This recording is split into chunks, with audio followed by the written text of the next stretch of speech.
नंदिनी के साथ जो कुछ हुआ वो सच जानकर बाबा साहेब के पैरों तले से जमीन खिसक चुकी थी। वो उसे गुनहगार के नाम से जानने के लिए छटपटाए जा रहे थे। उस दिन सब कुछ लुट गया उसका। विश्वास, सपने, उम्मीदें, इंसानियत से भरोसा सब बर्बाद हो गया। और वो अपने साथ अब किसी को भी जिल्लत भरी जिंदगी जीने के लिए मजबूर नहीं कर सकती थी।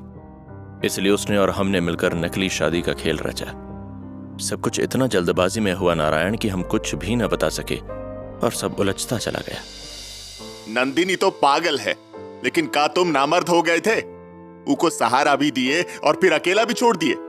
तुमने हमको भी नहीं बताया? का भरोसा नहीं था हम पर? हमने कहा ना, हम कसम में बंधे हुए थे। और रही नंदिनी को छोड़ देने वाली बात, तो हम अपने परिवार और जिम्मेदारी से बंधे हुए थे। आज तक नंदिनी से शादी के उस झूठ के कारण हमारी अपनी जिंदगी नर्क बनी हुई है। हम अपने घर से ही ना उभर पाए जो हम नंदिनी के दुख देख पाते। और नंदिनी को इस बात का डर था कि नारायण, तुम पूरी दुनिया जहां को आग लगा दोगे। कौन था वो जानवर? कौन था वो दरिंदा जो हमारी नंदिनी को हाथ लगाया? उसकी जिंदगी को जहन्नुम बनाकर रख दिया। और जिनको तुमने जंगल के पास देखा था, वो किसके आदमी थे? नहीं पता, पहली बार देखे थे उनको। उनके गले के दाहिनी तरफ एक जैसे ही निशान थे, कुछ बिच्छू या कीड़े जैसे निशान। लेकिन वो लोग यहाँ के लोग नहीं थे, ये हम पक्के से कह सकते हैं। और जब हम बाद में वहां पहुंचे थे तो हमको वहां कोई नहीं दिखा था सिवाय नंदिनी के। एक बार फिर बाबा साहेब का दिल बैठने लगा। नंदिनी के साथ जो हुआ वो उनके हाथ में नहीं था, लेकिन सब कुछ जानते हुए भी सूर्या चुपचाप रहा। ये सोच सोचकर वो बौखलाए जा रहे थे। उस दिन तुम्हारी अम्मा ने महल का हवेली से रिश्ता खत्म किया था। आज हम तुमसे अपना रिश्ता खत्म करते हैं सूर्या। अब से मर गए हम और हमारी नंदिनी तुम्हारे लिए।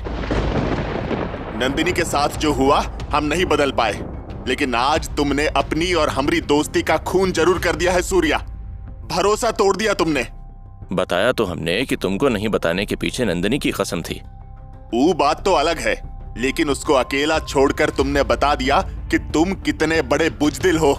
तुमने आज साबित कर दिया कि मर्द नहीं हो तुम। मर्द होते तो नंदिनी को इस हालात में अकेला ना छोड़े होते। अरे मजबूर थे हम। अम्मा और सावित्री दोनों ही हमको छोड़कर जाने की बात कर रहे थे। अम्मा ने कहा कि हमरे बीवी बच्चे समेत खुद को आग लगा लेंगे, तो हम डर गए। और फिर नंदिनी ने कहा कि वो अकेले रहना चाहती है, लोगों से दूर। तो हमको लगा शायद अकेले रहकर उसको अच्छा लगे, तो हमने छोड़ दिया। हमारे अपने घर में आग लगी हुई थी, तो नंदिनी पर हमारा ध्यान नहीं गया नारायण। इतना सब कुछ सहा मेरी माँ ने, और बाबा ने उन्हें अकेला छोड़ दिया। के बाद हम सीधा नंदिनी के पास गए। कहा उससे कि हमरे साथ चले, लेकिन उसने मना कर दिया। माफ करना बिटिया, लेकिन उस दिन हम गुस्से से बौखलाए हुए थे। हमने उससे कहा कि वो एक दरिंदे के बच्चे को गिरा दे, लेकिन उसने साफ मना कर दिया। गिरा ही देना चाहिए था माँ को अपना बच्चा। कलंक था उनका बच्चा। ना बिटिया, इन पूरे 9 महीनों तक उसने अपने बच्चे के लिए बहुत सपने संजोए थे। जो भी हो, सूर्या के नाम से भरा वो सिंदूर नंदिनी को दुनिया की गंदी नजरों से बचा कर रखता था, और तुमरा उसकी जिंदगी में होना ही उसको खुशी दे रहा था। और 9 महीने बाद जब तुम आई, तब उसका चेहरा खुशी से खिल उठा। नई जिंदगी थी उसकी आंखों में, और उसने तुमको अपने हाथों में लेने से पहले हमरे हाथों में रख दिया था। तुमरा इतना प्यारा, मासूम, फूलों जैसा खिला हुआ चेहरा देखकर हमको ऐसा लगा जैसे हम बाप बन गए हों। हम पूछे नंदिनी से कि बच्चे का पहला हक तो ये होता है कि वो अपनी माँ के सीने से लगकर एहसास करे कि वो सुरक्षित है, तो फिर हमको काहे दिया बच्चे को? बाबा साहिब के चेहरे पर आ रहे एक एक एक्सप्रेशन को यति नोटिस कर रही थी। बाबा साहिब की आंखें भीगी हुई थी, जैसे वो उन लम्हों को याद करके उन्हीं में कहीं खो गए थे। नंदिनी ने जवाब दिया कि उसने बच्चे को हमरे हाथों में इसलिए रख दिया ताकि बच्चे को ये एहसास हो कि असली प्यार और लगाव कहाँ होता है। हमको बहुत दुख है बिटिया कि हम ऊका जिंदगी भर के लिए साथ ना ही दे पाए। इसलिए आप मुझे हर खतरे से बचा रहे हैं, इसलिए आप मेरा भैरव पर हमला करना भी नजरअंदाज कर रहे हैं। तुम नंदिनी की इकलौती अमानत हो हमरे पास। वादा नहीं तोड़ेंगे जो नंदिनी से किया था।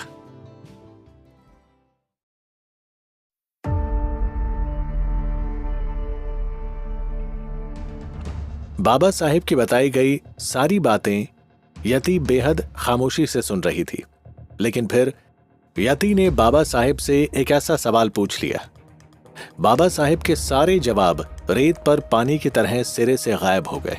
लड़का कौन था बाबा? का? बाबा वो लड़का कौन था जिससे आपके बाबा ने मेरी माँ की शादी तय की थी? आपने उसके बारे में तो कुछ बताया ही नहीं। काहे जानना है तुमको ये? अच्छा चलिए मत बताइए, लेकिन मैं समर्थ भैया, कार्तिक, खुद भैरव और मृत्युंजय से उम्र में बहुत छोटी हूँ, कम से कम 10 साल का अंतर। तो फिर ऐसे में समर्थ भैया मुझसे कुछ 20 साल या 24 साल बड़े होंगे। सही कह रही हूँ ना मैं? क्या कहना चाह रही हो? साफ साफ बोलो। सिर्फ इतना कहना चाह रही हूँ बाबा कि अगर मेरे बाबा शादीशुदा थे और उनका बेटा अंकुश समर्थ भैया की उम्र का है, तो फिर आपकी पत्नी कहाँ है? उस वक्त आपके बच्चे भी थे। क्या बदतमीजी है ये दुल्हन? तुम हमारी जिंदगी के गड़े मुर्दे काहे उखाड़ रही हो? बाबा, जब आपके घर में बड़े भैया कार्तिक, भैरव और मृत्युंजय आपके बेटे के तौर पर थे, तो फिर आपने ऐसा क्यों कहा बाबा कि आपने पहली बार एक नवजात बच्चे को अपने हाथों में लिया था और पहली बार पिता बनने का एहसास हुआ था आपको? वो बिटिया, माँ की शादी आपसे तय हुई थी बाबा, है ना? मुझे जवाब दीजिए। यति के मुंह से बाबा साहेब और उसकी मां की शादी तय होने वाले सवाल को सुन बाबा साहेब की आंखों के सामने वो सारी कहानी एक बुरी दुर्घटना की तरह घूमने लगी थी। बाबा साहेब की घबराहट उनके चेहरे पर साफ दिख रही थी। तभी यति ने उस घबराहट पर रोक लगाते हुए बाबा साहेब से कहा, अब बताइए बाबा, आपका और मेरी माँ का असली रिश्ता क्या था? शक कर रही हो हमरे और नंदिनी के रिश्ते पर? मेरे लिए ये बात जाननी उतनी ही जरूरी है जितनी कि ये बात कि मेरी माँ को भैरव ने क्यों मारा था। बोलिए बाबा, मैं आपकी सारी बातें सुन रही हूँ। इस सच्चाई से हमारा पूरा परिवार बिखर जाएगा बहुरिया। हम तुम्हारी ई जिद पूरी ना ही कर सकते। आपको आपकी उसी नंदिनी की कसम है बाबा, जिसके लिए आपने आज तक हर बात को राज बनाए रखा है। नहीं, तुमको जो जानना था वो सब बता दिया हमने। अब हमारी जिंदगी के पुराने घाव नोचने का हक किसी को नहीं है। क्या आपने मेरी माँ की इज्जत लूटी थी क्योंकि वो आपसे प्यार नहीं करती थी और आप उन्हें अपनाना चाहते थे? हम काहे करेंगे जबरदस्ती के साथ? हम काहे लूटेंगे उसकी इज्जत जब हम दोनों ही शादी के लिए खुशी से राजी हुए थे? झूठ! आपने ही मेरी माँ की इज्जत लूटी और उनकी जिंदगी बर्बाद कर दी। यही सच है ना? हमने ना ही किया ऐसा कुछ। प्यार करते थे नंदिनी से, इतना प्यार कि आज तक उसकी जगह नहीं दे पाए हम किसी को। और तुम अब... कहते हुए अचानक बाबा साहेब रुक गए, क्योंकि जो वो छुपाना चाह रहे थे यति ने उनसे वो सच सुन लिया था। आज तक जगह नहीं दे पाए, इसका क्या मतलब है? बस अभी के आगे हमसे एक लफ्ज ना पूछना बहुरिया। कहते हुए बाबा साहेब वहां से उठे और कमरे से बाहर जाने लगे। तभी कार्तिक अपने लड़खड़ाते कदमों से कमरे में पहुंचा। उसने यति को बिस्तर पर बैठे हुए देखा और बाबा साहेब भी खराब मूड में उसके पास ही खड़े हुए थे। बाबा बाबा बाबा, ऐसे कुछ ना कहिएगा। माफ कर दीजिए इसे। अच्छा, तुम ई बकने के लिए इतना जूझते हुए यहाँ आए हो?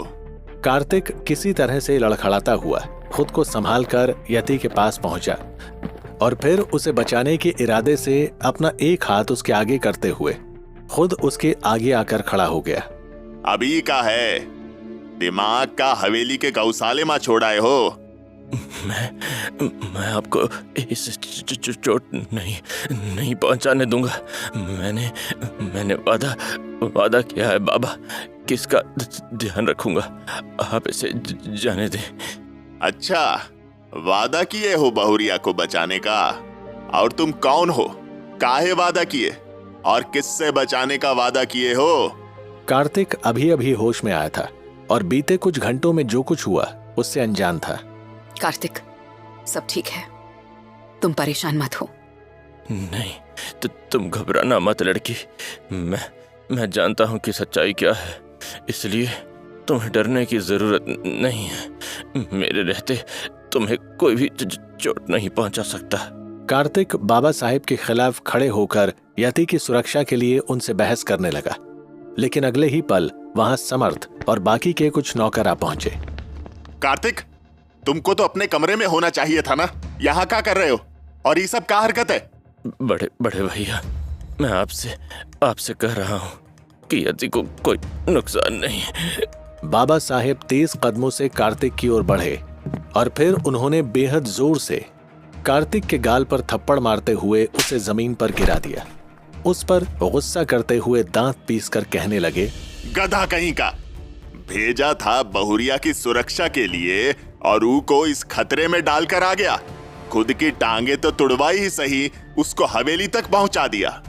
अगर बहुरिया समय पर मिल गई थी तो बताया काहे नहीं? बहुरिया को वापस लेकर काहे नहीं आए तुम? लेकिन यति बेहद खामोशी से बेड पर बैठी हुई थी।